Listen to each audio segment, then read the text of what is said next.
serment. Je le jure. Ce serment est resté dans l'histoire comme le serment de Vincennes en raison de l'imposante manifestation organisée le 19 juin 1960 par le Comité national d'action laïque. Prononcé à l'issue d'une extraordinaire campagne de mobilisation, il a marqué la mémoire de tous les militants laïques dans le refus de la loi Debré. Cette loi, adoptée quelques mois plus tôt, accordait aux établissements privés un financement public qu'ils réclamaient depuis la Libération. Elle heurtait les militants laïques qui estimaient que cette loi allait à l'encontre d'une histoire qui mérite d'être retracée. Sous la Troisième République, de grandes lois scolaires ont rendu l'instruction obligatoire, l'enseignement restant libre et l'école étant facultative. Si l'État n'avait pas le monopole de l'éducation, il devait s'assurer, afin de garantir l'obligation et l'égal accès au savoir, que toutes les communes aient une école publique, gratuite et laïque, pour laquelle les fonds publics étaient réservés. En 1940, avec la prise du pouvoir par le maréchal Pétain, son gouvernement remet en cause ces lois et finance largement l'enseignement privé. À la Libération, les subventions accordées par le régime de Vichy sont supprimées et, dans l'esprit du programme du Conseil national de la Résistance, avec l'espoir d'une France nouvelle, le gouvernement veut faire une œuvre généreusement novatrice. Une commission est créée pour cela. Présidée par André Philippe, les membres de cette commission sont désignés par le Conseil national de la Résistance. Mais ils ne parviennent pas à se mettre d'accord sur un projet de loi et la guerre scolaire reprend. Le cartel national d'action laïque est créé à l'initiative de la Ligue de l'enseignement et du syndicat national des instituteurs pour s'opposer à l'offensive des partisans de l'enseignement privé qui exige l'aide financière de l'État. Il regroupe toutes les organisations progressistes, politiques, syndicales et associatives. Il a aussi le soutien du Grand Orient de France. Par ailleurs, pour contrer efficacement les associations de parents d'élèves des établissements privés qui déclarent n'exiger que le respect du libre choix des parents pour l'éducation de leurs enfants, la Ligue, avec le SNI, crée la Fédération nationale des conseils de parents d'élèves des écoles publiques. La question scolaire donne aussi lieu à des affrontements électoraux au niveau national comme au niveau local dans une France encore profondément rurale. En mai 1948, la ministre Germaine Poinçot-Chapuis prend une initiative favorable à l'enseignement privé. Elle publie un décret qui charge l'Union nationale des associations familiales de créer et de gérer tout service destiné à aider les familles éprouvant des difficultés matérielles pour l'instruction de leurs enfants. Pour s'y opposer, le cartel organise les États généraux de la France laïque. Ils se tiennent à Paris, dans le prestigieux grand amphithéâtre de la Sorbonne, le 18 juillet 1948. La riposte est à la hauteur de l'offensive cléricale et le décret Poinçot-Chapuis ne sera jamais appliqué. Mais une brèche a été ouverte. D'autant que l'opposition systématique entre le Parti communiste et le Parti socialiste SFIO affaiblit la défense de la laïcité. Et comme par ailleurs le nombre et la diversité des membres du cartel sont générateurs de conflits, l'organisation de l'action est confiée à un comité exécutif permanent qui prendra progressivement son autonomie. Malgré l'intense campagne des organisations du cartel aux élections de juin 1951, les députés favorables à l'enseignement privé sont majoritaires grâce à un subtil système électoral permettant d'écarter gaullistes et communistes. S'appuyant sur cette majorité, 2 lois vont être adoptées, toujours au prétexte d'aider les familles en difficulté, alors que leur objectif réel est de subventionner en fait des écoles privées. La loi Marie, en étendant le bénéfice des bourses aux élèves des établissements privés, rétablit en fait un décret du maréchal Pétain. Elle est adoptée le 21 septembre 1951. La loi Barranger accorde une allocation trimestrielle pour chaque enfant fréquentant l'école primaire, qu'elle soit publique ou privée. Elle est adoptée le 28 septembre 1951. Naturellement, ces 2 lois soulèvent de vives protestations et génèrent des initiatives. En novembre, plus de 25 rassemblements protestent dans les principales villes contre ces lois qui remettent en cause l'héritage laïque de la Troisième République. Avant, dès le 30 septembre, dans la ville dont Jules Ferry avait été l'élu, une manifestation symbolique a eu lieu où 20 000 personnes ont fait serment de lutter pour que soient intégralement rétablies dans leurs lettres et dans leur esprit sur tout le territoire de la République les grandes lois laïques.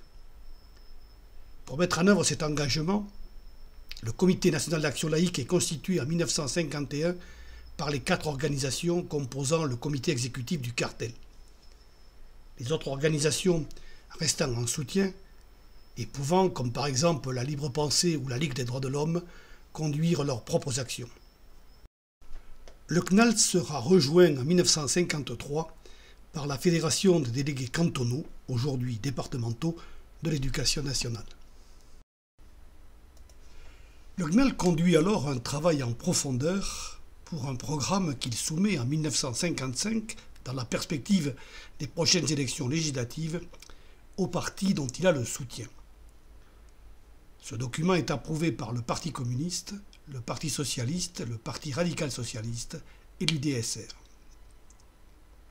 Fort de cet appui, le CNAL lance une grande campagne en direction de l'opinion afin d'amener les électrices et électeurs à voter laïque. Il appelle les comités départementaux à faire connaître l'opinion de personnalités influentes qu'il a contactées et parallèlement, chaque organisation du CNAL demande à ses adhérents de faire leur travail de militants laïcs avec résolution, obstination et habileté. Les élections du 2 janvier 1956 amènent à l'Assemblée nationale une majorité de députés favorables à l'école laïque. Aussi, de grands espoirs sont fondés sur le gouvernement du Front républicain. D'ailleurs, dès la fin de janvier, 3 propositions de loi demandent de réserver les fonds publics à l'enseignement public et de faire respecter l'article 2 de la loi de 1905 sur la séparation des églises et de l'État. Mais le gouvernement a de grosses difficultés avec la situation algérienne et le débat sur l'abrogation des lois Marie-Barranger au Parlement est à plusieurs reprises renvoyé. Le rapport de la Commission éducation nationale n'est présenté que le 8 novembre. Et au prétexte du contexte international marqué par l'expédition de Suez et l'intervention soviétique en Hongrie, le débat est une nouvelle fois différé.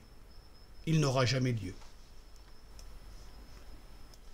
C'est René Billière qui se voit officiellement chargé par les parlementaires d'intégrer la solution à la question de l'enseignement privé dans son projet de réforme d'ensemble de l'enseignement.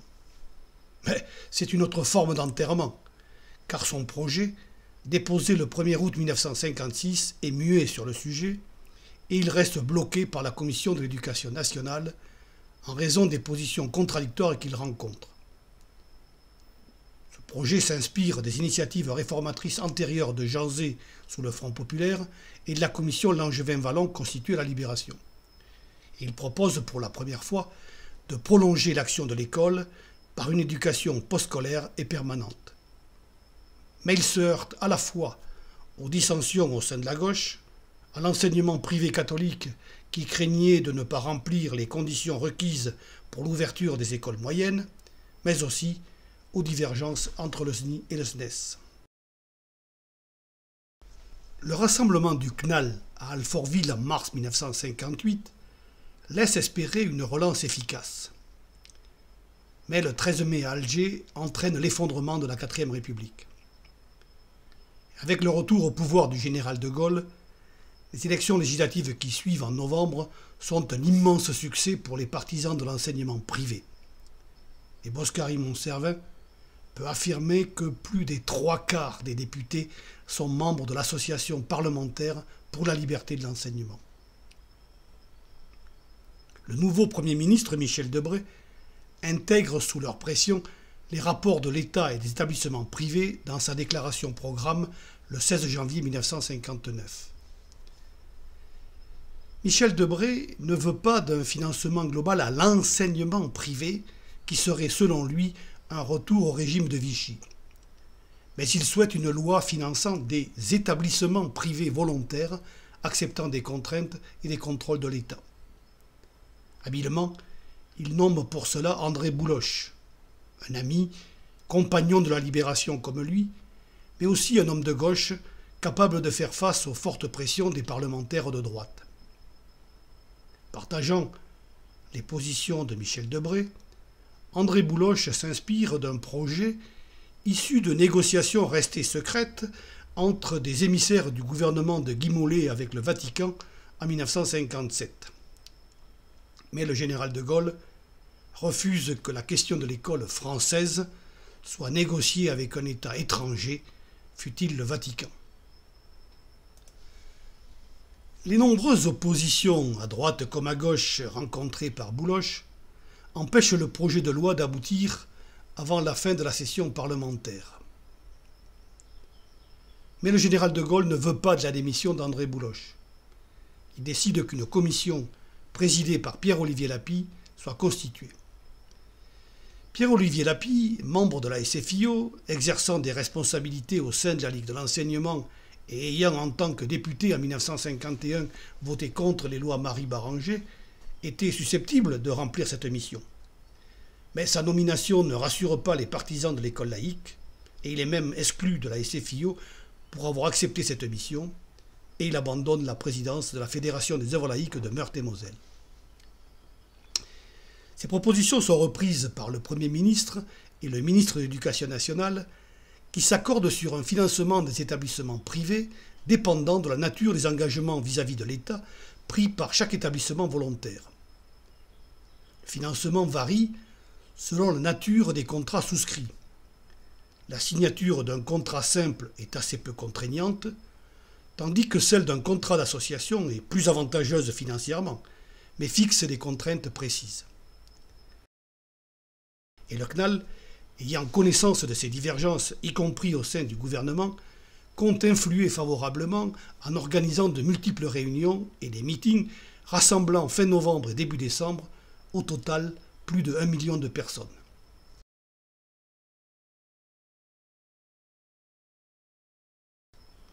Parallèlement, le CNAL décide de faire du 22 décembre la journée nationale de l'école républicaine et appelle les amis de l'enseignement public à contribuer financièrement en vue de l'organisation d'une grande pétition.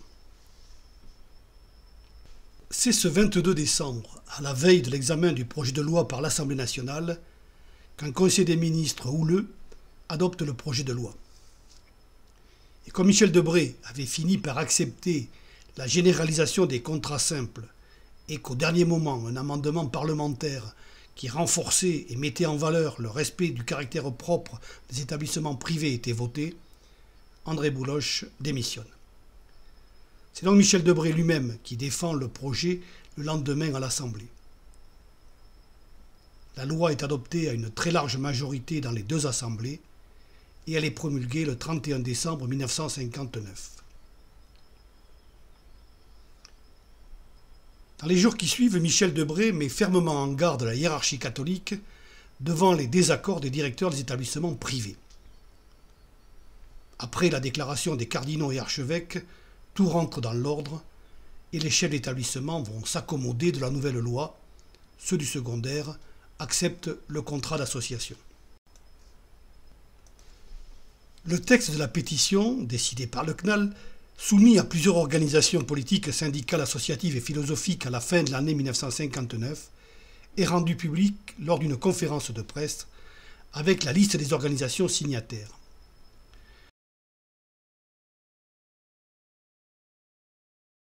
Le lancement prévu le 6 février est un temps différé en raison des événements d'Alger.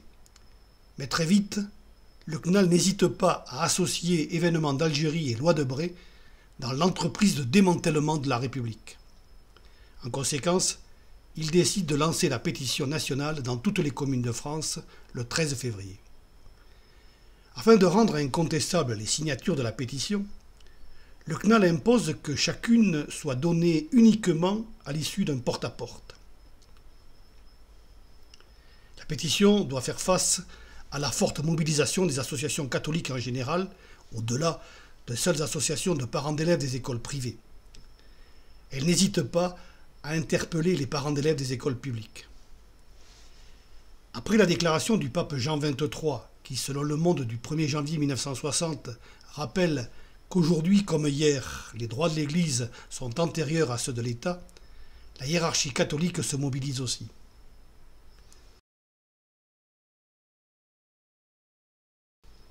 Cette campagne hostile a peu d'effet. Dès le 19 février, l'école libératrice déclare que le million de signatures est atteint. À la mi-mars, les signatures dépassent les 5 millions. Les listes de signatures étant certifiées au plan local et départemental, la clôture est prononcée le 21 mai sur le plan local et le 29 au niveau départemental.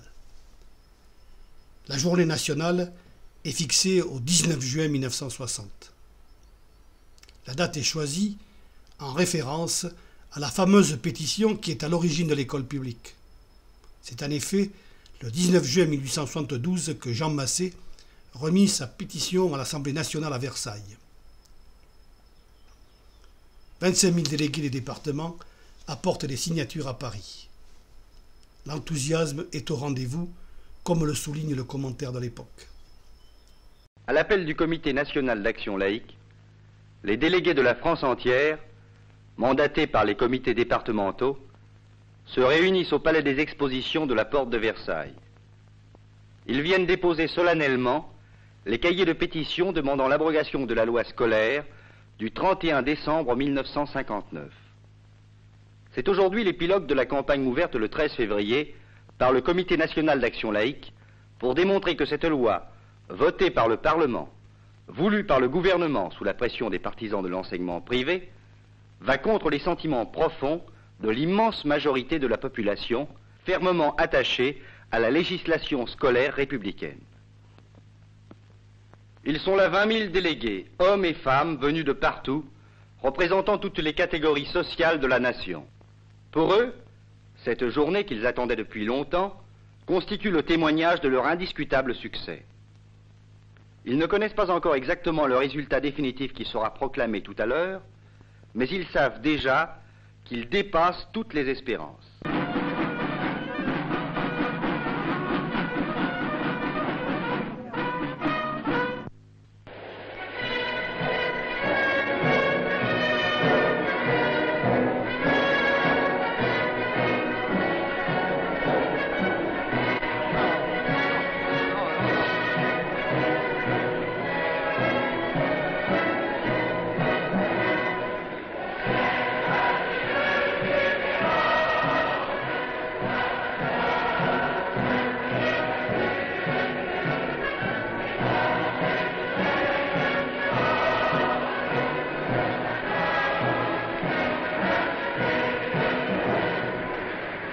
Après ces interventions musicales, allocution de Denis Forestier, président en exercice du CNAL. Notre Assemblée nationale d'aujourd'hui est à l'image de la France républicaine et laïque. La loi du 31 décembre 1959 est l'œuvre de cette ambition éternelle de domination des hommes par une doctrine spirituelle qui se veut supérieure au pouvoir civil. Il faut que tout laïc, élu dans un conseil municipal, dans un conseil général et au Parlement, se refuse à voter tout crédit pour l'application de la loi. La laïcité de l'école et de l'État constitue un des principes fondamentaux de la République, que l'école laïque et la République, la laïcité et la démocratie sont, dans le contexte français, indissolublement associés. Le peuple laïque et républicain ici représenté déclare qu'il entend préserver son capital le plus précieux, l'avenir de la jeunesse, dans une France républicaine et unitaire. À la suite de ces chaleureux applaudissements, vient le défilé de la remise des signatures. Chaque département, parmi ses délégués, a dû désigner un représentant chargé de remettre au Comité national d'action laïque les procès-verbaux des communes et le procès-verbal départemental. Ce représentant est également chargé de proclamer les résultats de la pétition dans son département. Jean Cornec proclame les résultats. Le Comité national d'action laïque pense que la pétition confirme avec éclat que la pétition, par son succès, traduit le traditionnel attachement des Français, croyants ou non, au principe de laïcité, fondement de la République. Henri Fauré prononce ensuite le serment. Si vous êtes tous d'accord, mes amis, au nom du Comité national d'action laïque, en votre nom, et conscient de l'honneur qui me soit ainsi, je vais prononcer la formule du serment.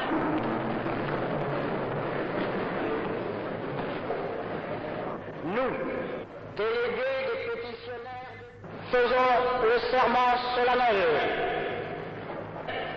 Je le jure.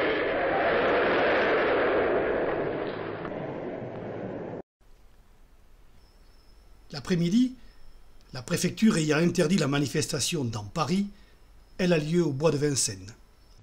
15 heures. Au bois de Vincennes, la pelouse de Reuilly est déjà noire d'une foule immense qui grossit sans cesse.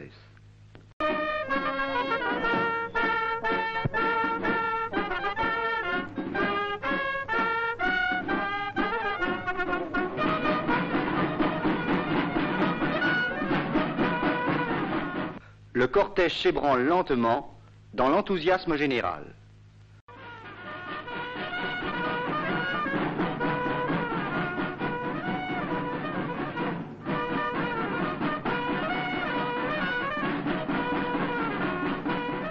Par trains spéciaux, en convois routiers, en voitures particulières, les délégués des comités locaux, cantonaux, départementaux d'action laïque ont rejoint la capitale. Malgré la fatigue, malgré la chaleur, il n'y a pas de bousculade, pas le moindre désordre. Des hommes de bonne volonté, une grande camaraderie fraternelle. Partout, aussi loin que la vue s'étende sur la pelouse, sous les arbres ou en plein soleil, la masse des délégations d'où émergent les banderoles se confond avec la population parisienne de tout âge, venue participer elle aussi et témoigner.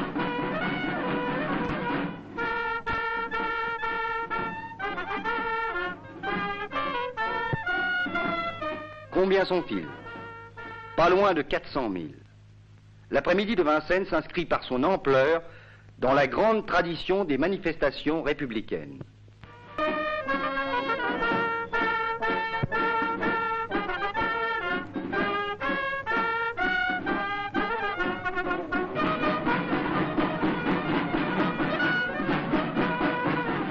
La France laïque est là, dans sa solidité, dans sa diversité. Tous fraternellement unis dans un même élan, une même volonté. Ils savent que seule la laïcité peut cimenter l'unité du pays. L'oublier, c'est ouvrir la route à l'aventure, aux passions, aux rivalités, aux surenchères néfastes. Une république qui ne serait pas laïque, non seulement dans son principe, mais aussi dans ses actes, ne serait pas une véritable république.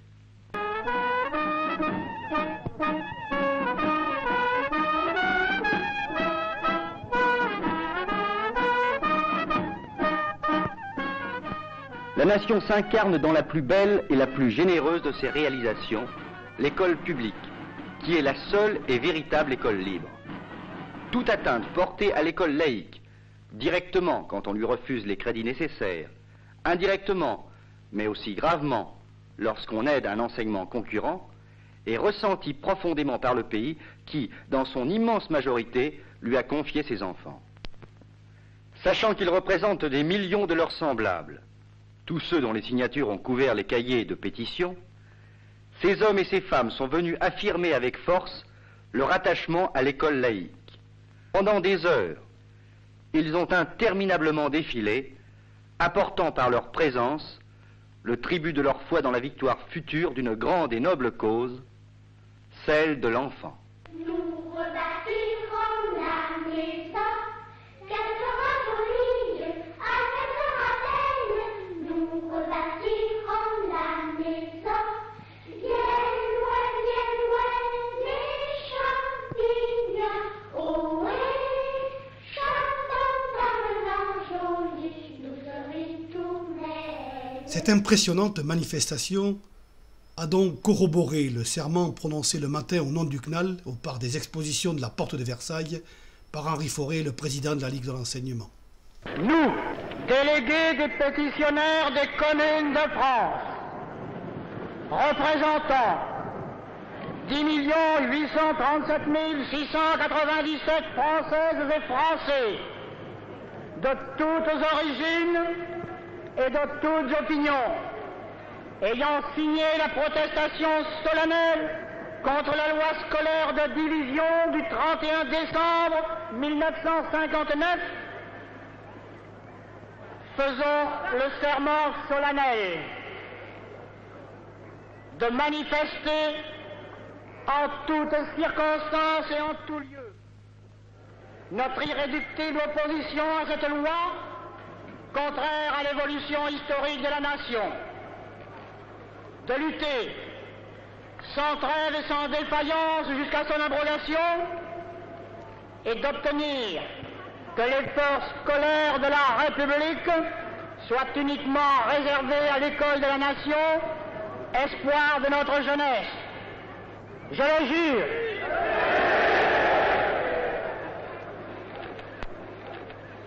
Peuple de France, vieux peuple laïque et républicain, toujours prêt à t'enthousiasmer pour les grandes et belles causes, le Comité national d'action laïque a pris acte de ton engagement et il t'en remercie.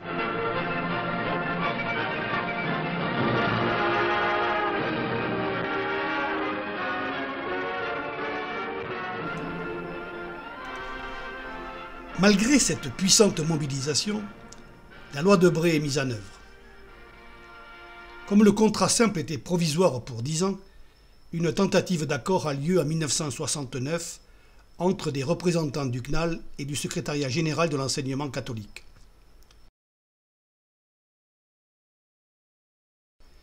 Elle aurait, semble-t-il, pu aboutir, mais le président de la République, Georges Pompidou, a personnellement tranché pour la prolongation du contrat simple sans limite de temps pour le primaire et jusqu'à 1980 pour le secondaire. La garantie du financement public sera même renforcée par la loi Germer en 1977. Mais en juin 1960, les militants laïcs enthousiastes étaient convaincus que cette loi serait abrogée dès le retour au pouvoir des partis politiques signataires du serment. D'où la cruelle désillusion quand, après la victoire de François Mitterrand à l'élection présidentielle de 1981, l'Union de la gauche, suite à une imposante manifestation des partisans de l'enseignement privé en 1984, n'honorera pas sa promesse d'un service public unifié et laïque de l'éducation nationale. 10 ans plus tard, la manifestation du 16 janvier 1994 a indiqué clairement, par son ampleur, que si l'opinion publique ne souhaite pas la remise en cause de la liberté de l'enseignement, elle refuse que ce soit au détriment de l'enseignement public. Le débat reste donc ouvert. Car la ségrégation sociale et culturelle que favorise le dualisme scolaire est aujourd'hui amplifiée par le double défi de la marchandisation de l'éducation et des difficultés que rencontrent les élèves qui n'ont pas la réussite scolaire en héritage. Pour l'école, comme en d'autres domaines, la question laïque reste indissociable de la question sociale.